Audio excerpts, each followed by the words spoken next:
going on, YouTube? Thanks for joining in with the channel today. This video's been about a year in the making. If anybody follows the channel, they know that we did our last dyno session January 7th of 2023 with the JLT intake, and you saw the results from that. And from that video, we had said that we were going to be doing major mods to the Shelby. So 2023, the car got put on the back burner.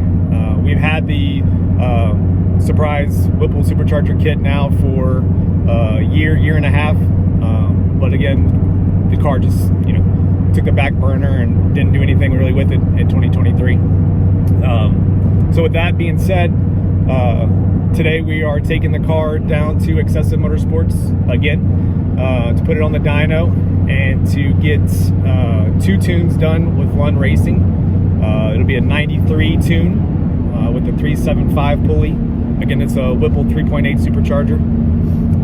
The car is essentially stock exhaust, stock manifold, stock cats. It does have a bore leg cat back. So we are trying to do this video for those customers who are trying to remain emissions compliant, have to have cats, etc. We're not trying to go for all-out max power. This setup is very simple. Whipple 3.8, ID 1300X, JMS BAP, and bore lug catback exhaust system. With that being said,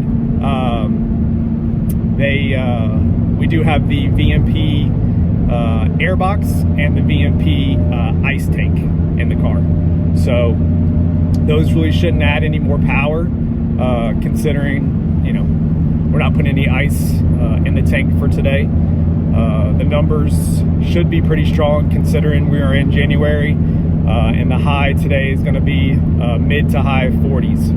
So we will update as we go with what the temperature was and power numbers. But again, the first tune is going to be the GripTech 3.75 pulley on 93, and we'll see how that performs. And then once that's dialed in, we'll go ahead and switch the tune and drain the fuel and switch it over to E85. E85 here in Virginia right now is testing at E70, so definitely subpar for any kind of power numbers. So what we've done for today is brought 15 gallons of Renegade Pro E85 that we will be putting in the car and doing our E85 tune on. So once the local pumps start testing at 85%, we can switch back over to the pump E85. But for the time being, the tune's going to be done on the Renegade E85. So with that being said, that will be tuned initially on the 375 pulley, and we will see how the factory fuel system keeps up with the 375 pulley. And if LUND thinks that there's enough headroom, we'll go ahead and swap to a 3.5 pulley and belt and see what kind of power numbers that makes. So tune in and we'll get you those numbers. Thanks.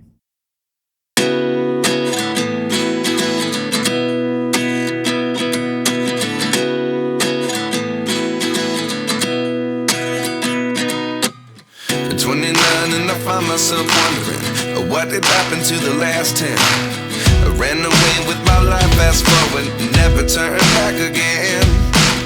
It's kind of funny that the more we pass time, the more we need to set the rewind. And 19 was the year I had to leave you, but now I'm seeing all the signs. Is this really happening? I can't believe it's true. I'm just as surprised as you. Is this really happening? I can't be too sure, but one day I'll be yours again.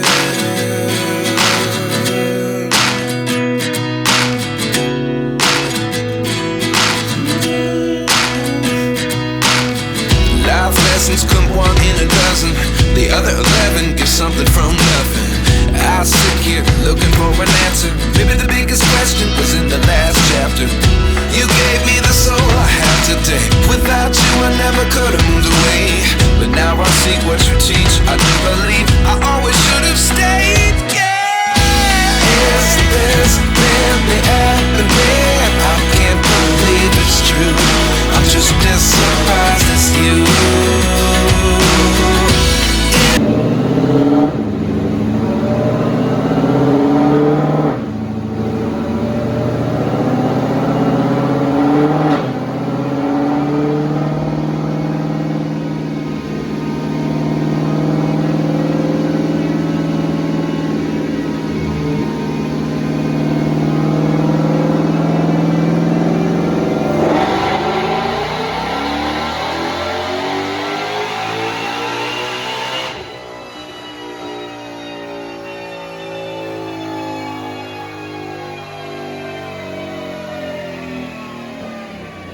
buddy.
There you go, guys. If you stayed this long in the video, you've seen the car perform flawlessly on both 93 and E85. Full disclosure for the 93 tuning, it was Exxon 93 with a can of VP Octanium additive to make sure we had enough octane for the 17, 18 pounds of the 375 pulley.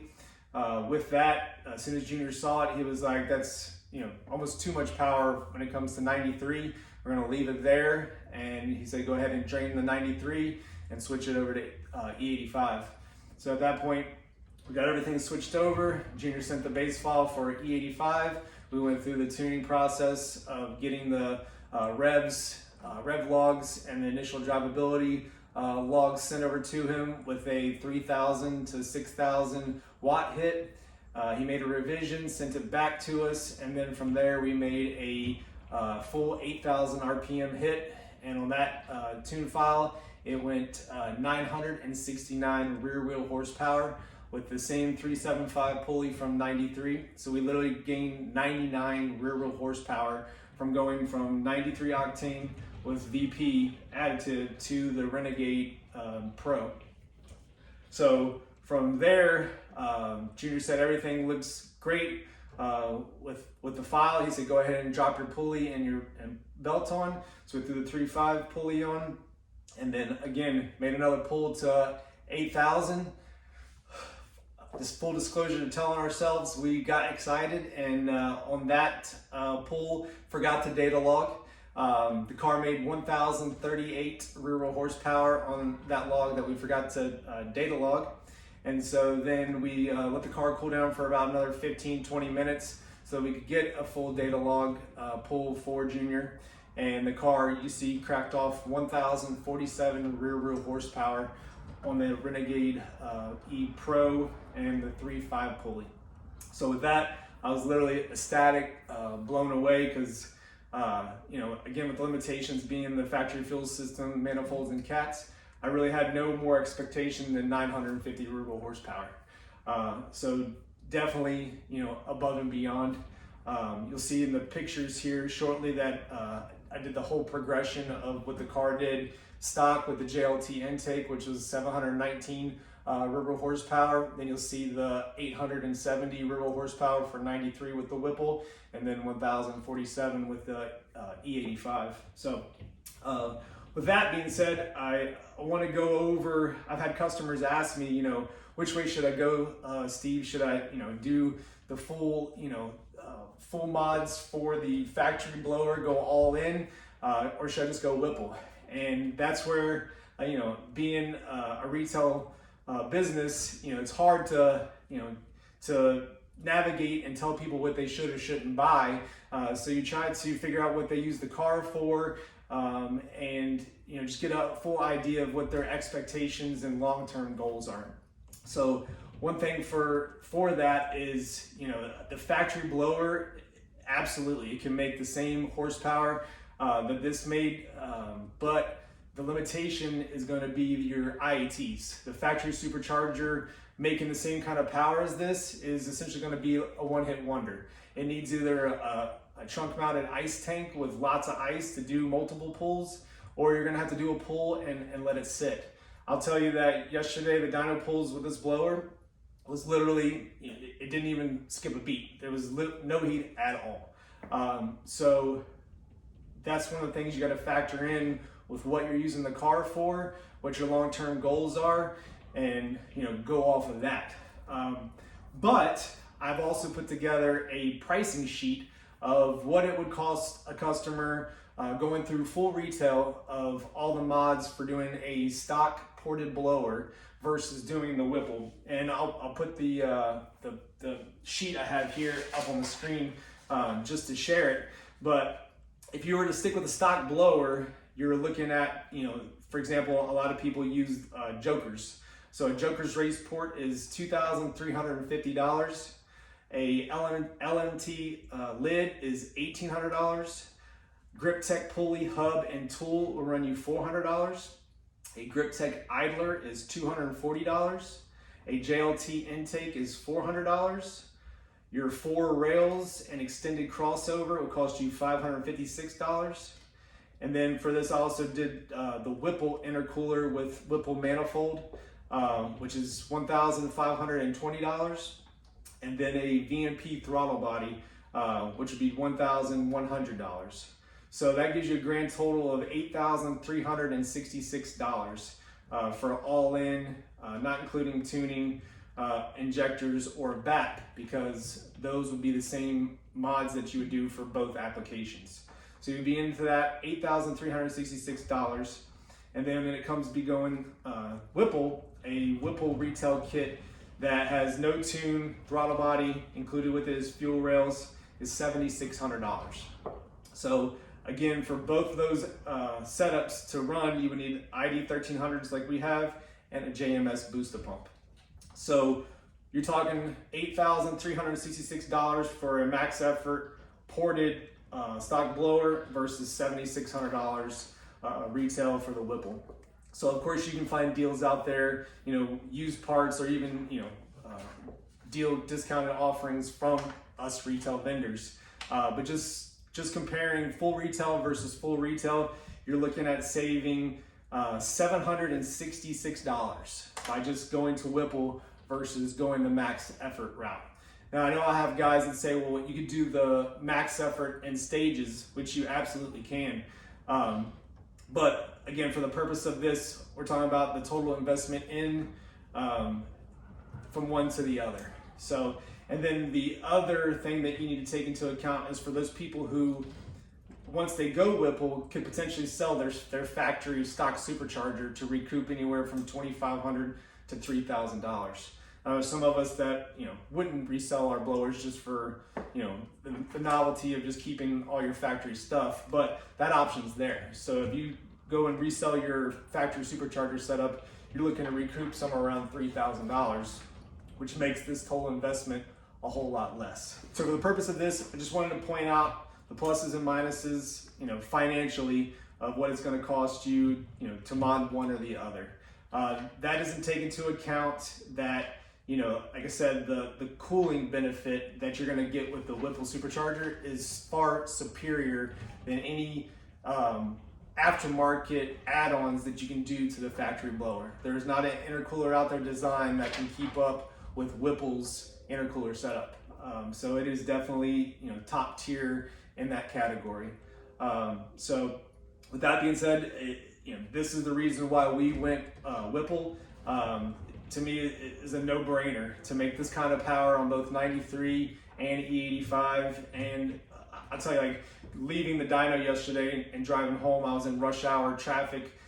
Didn't even get a chance to play with the car because there was so much traffic, and the car in stop and go traffic drives just like stock. So people say, you know, I don't want to modify it and lose this drivability. It literally drove like stock on E85 going home. Very, very impressed. So with that being said, I want to give a big thank you to my friends at Excessive Motorsports, Chris McDuff, Colin, and Marty. I couldn't have done it without Chris. Chris knocked out the install for me, something I've been putting off for a long time. So greatly appreciate him taking care of me and motivating me to get that done. And then again, Colin and Marty for the help yesterday on the dyno. It was a bit of a long day with getting HP tuners to cooperate, but we got it done. So with that being said, guys, we were really looking forward to 2024, getting the car out, attending events, both drag racing and autocrossing, and getting real world data for our customers on how this setup performs. For me, like I said, the biggest reason why I went with this combo was to provide customers who live in areas where they have to have emissions, they have to have their cats, and maybe can't run E85, just to show you that you can modify your car and get, you know, a large increase in power while still remaining emissions compliant. So with that being said, stay tuned, like, share, and subscribe, and we'll catch you on the next one. Thanks.